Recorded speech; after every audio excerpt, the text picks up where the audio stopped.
I never wanted to be on that trip in the first place, and even as the plane descended over the glittering turquoise waters of Maui, I felt a heaviness settle in my chest rather than excitement. Most people would feel lucky to be invited on a luxury family vacation, but with my parents and my older sister Madison, nothing was ever as perfect as it looked online. For years, they curated these picture-perfect family trips: Hawaii, Aspen, the Bahamas, not because they enjoyed being together, but because the images made them look successful, united, enviable. And every year, even if I didn't want to go, they insisted I join for the family, only to treat me like extra luggage once we got there. This year's trip cost $10,000, a number my father repeated like it was a sacred achievement, as if the price tag alone made the vacation meaningful. I didn't ask for the trip.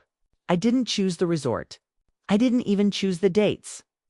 But I showed up because declining would have caused more trouble than it was worth.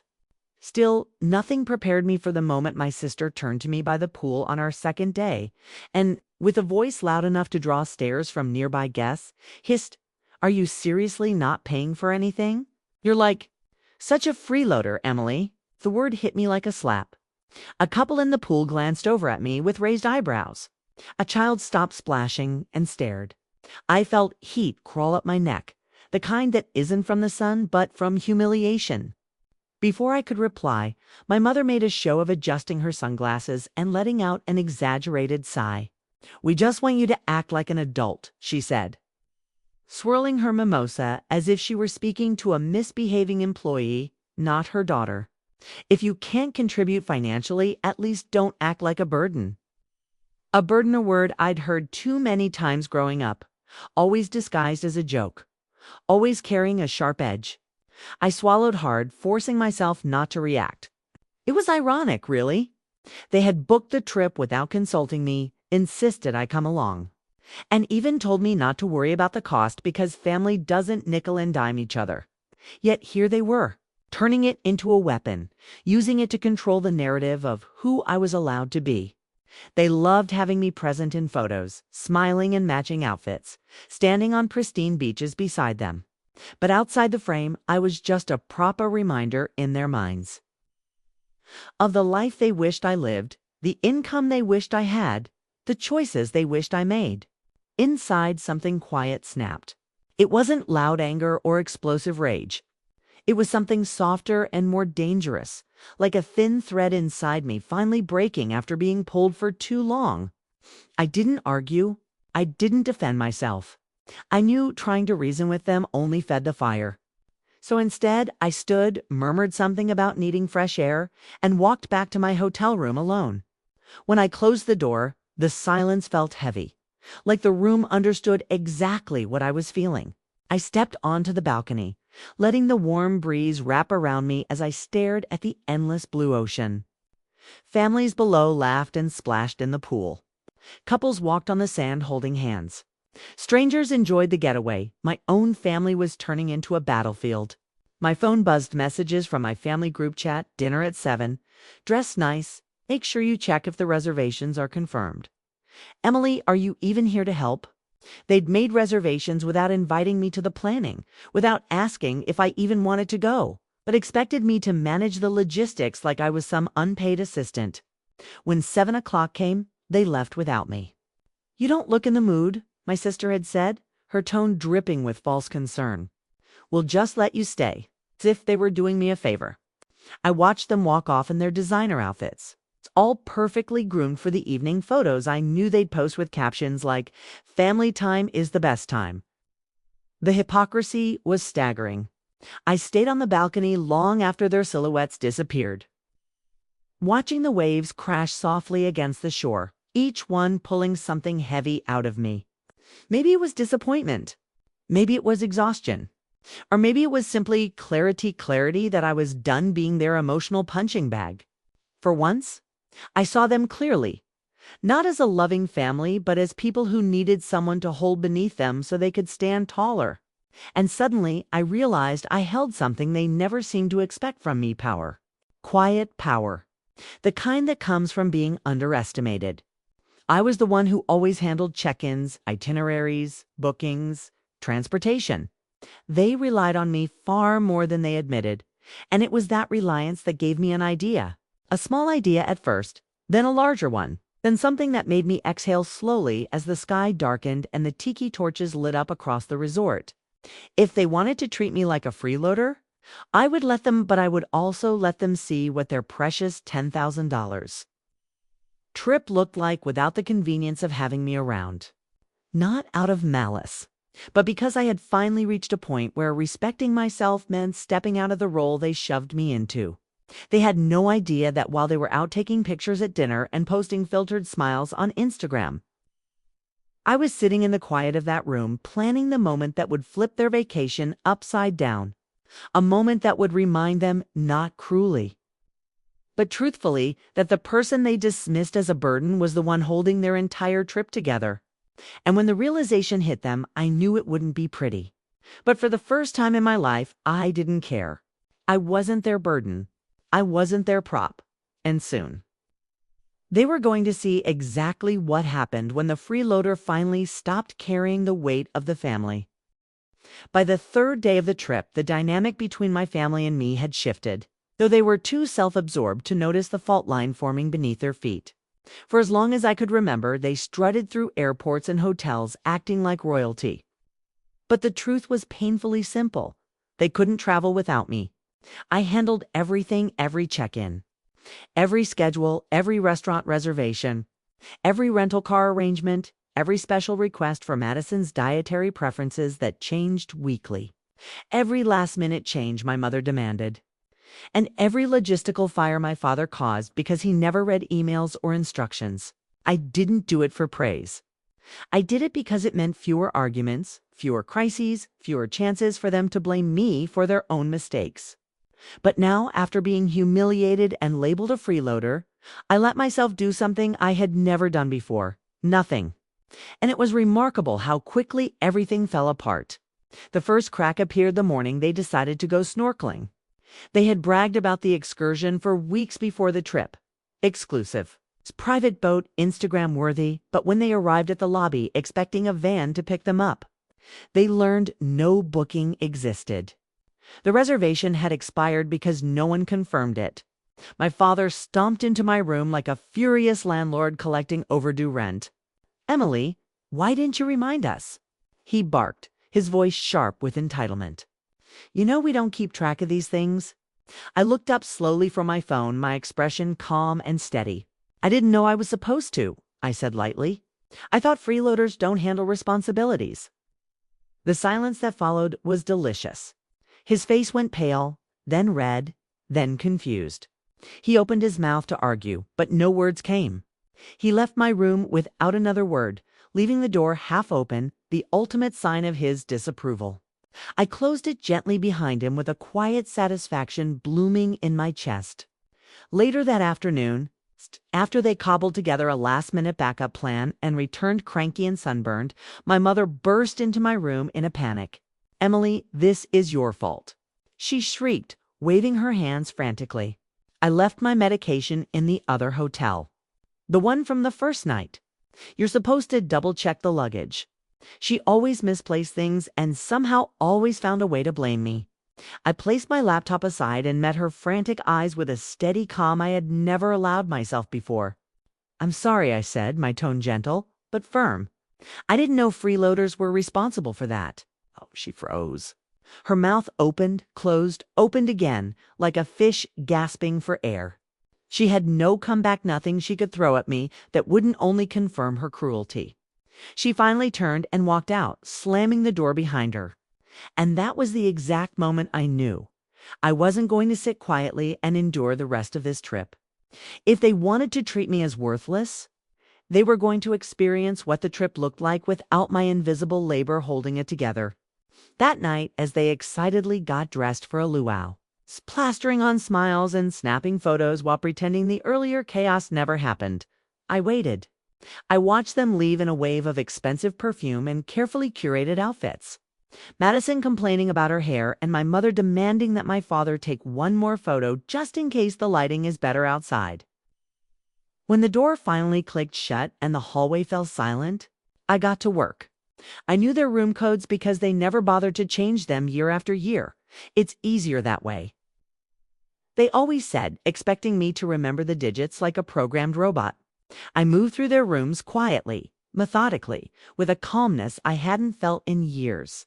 I didn't fling clothes into suitcases or damage anything. This wasn't revenge through destruction. This was revenge through efficiency, a precise unraveling of their entitlement. I folded everything neatly, paired outfits carefully, and zipped every bag with exactness. I placed their toiletries in organizing pouches, aligned their shoes, and even wrapped my mother's fragile perfume bottles in her silk scarves. Everything was meticulous, pristine, intentional.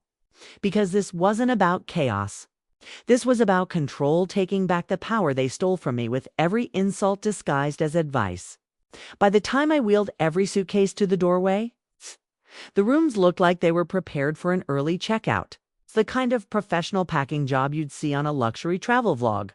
Then I pulled up the hotel app, the one they never downloaded because technology is confusing, and scheduled their airport shuttle for 6 a.m. I even prepaid. No cancellations. No refunds. No changing the time. They were leaving. And the best part? The hotel reservation wasn't in my father's name. It was mine. I had booked the trip months ago with my own credit card, using saved points I'd earned from years of business travel, intending it as a gift to them.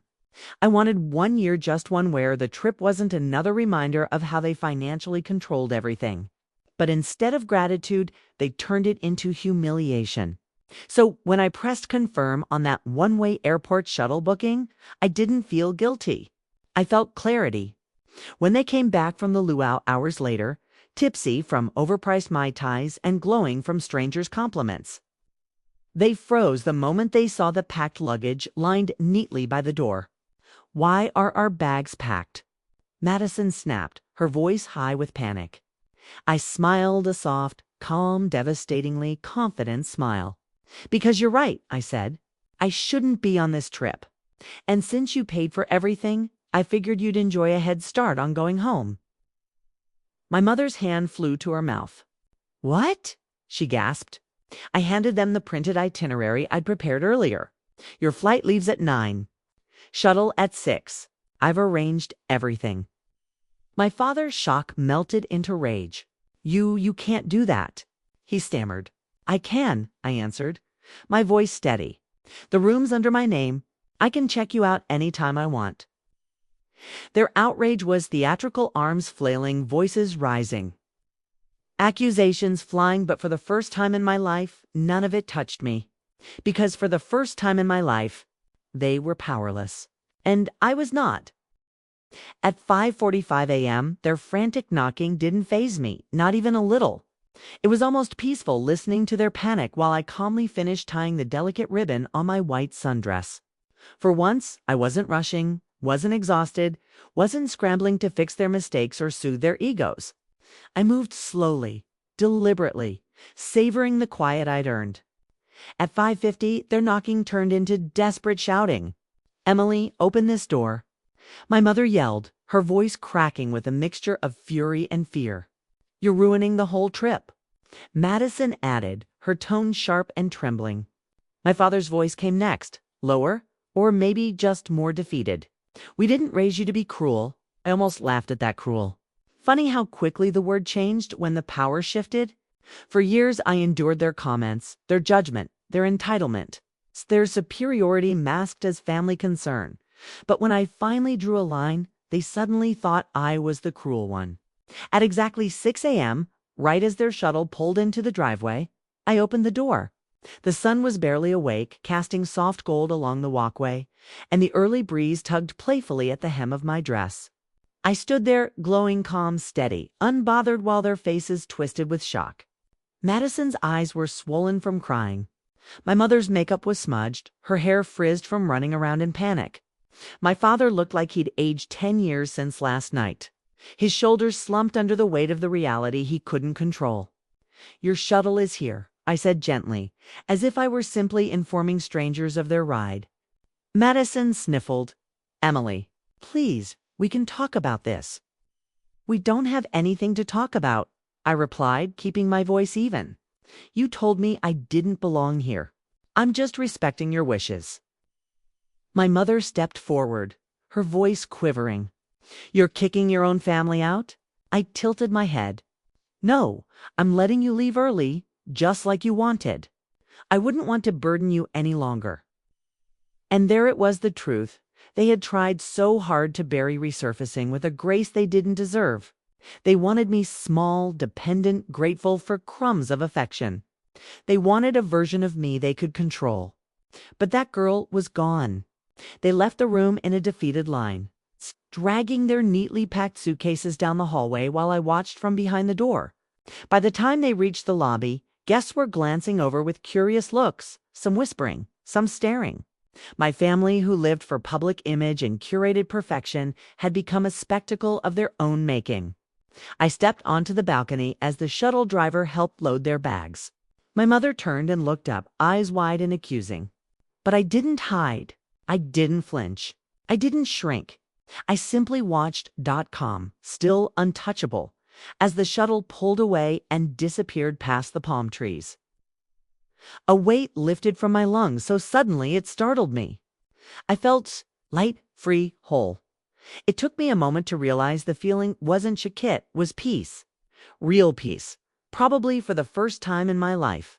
I walked down to the concierge desk with a confidence I didn't recognize in myself. Maybe it wasn't new, maybe it was just buried under years of trying to keep the peace with people who didn't care about mine. Good morning, I said with a soft smile. I'd like to extend my stay for another 5 days. The concierge's eyes lit up. Of course. Ms. Parker, will your family be returning? I let the smile widen, not smug, just beautifully free. No, I said. It's finally my vacation. And with those words, something inside me fully shifted. I reclaimed my space, my time, my autonomy. Over the next several days, I lived a version of life I didn't know I was allowed to have. I swam in the ocean at sunrise, the cold water shocking me awake and reminding me I was alive in a way I hadn't felt in years. I booked tours for myself without worrying about whether my mother would complain or Madison would roll her eyes. I ate at restaurants I wanted without listening to my father criticize the menu or calculate the cost. I walked along the shoreline alone, listening to the waves instead of the voices that had always told me who I should be. I laughed with strangers, danced at a beachfront bar, tried foods I'd never tasted, and fell asleep every night without the weight of their judgment pressing into my chest. Every day I breathed easier. Every hour I felt stronger. Every minute I realized I had built an entire life around their comfort, not mine. And without their shadow looming over me, I rediscovered the parts of myself I had forgotten: my independence, my humor, my curiosity, my desire to live fully. When the week finally ended and I stood in the airport waiting for my flight home, I looked at my reflection in a glass display case. I barely recognized myself, not because I looked different, but because I looked like someone who belonged to herself. No shame, no fear, no guilt, just freedom. Pure, unapologetic freedom. On the plane, as the flight took off, I stared out at the shrinking island below and felt no regret about sending them home early. None, because what they called heartless, I finally understood as necessary. They had always treated me like a burden, like an extra body in their perfect pictures, like someone who owed them something for simply existing. But the truth was simple. It had settled over me like sunlight breaking through clouds. They needed me far more than I ever needed them. And sending them home early wasn't revenge, it was a reminder, a boundary, a declaration that I deserved peace. I deserved autonomy.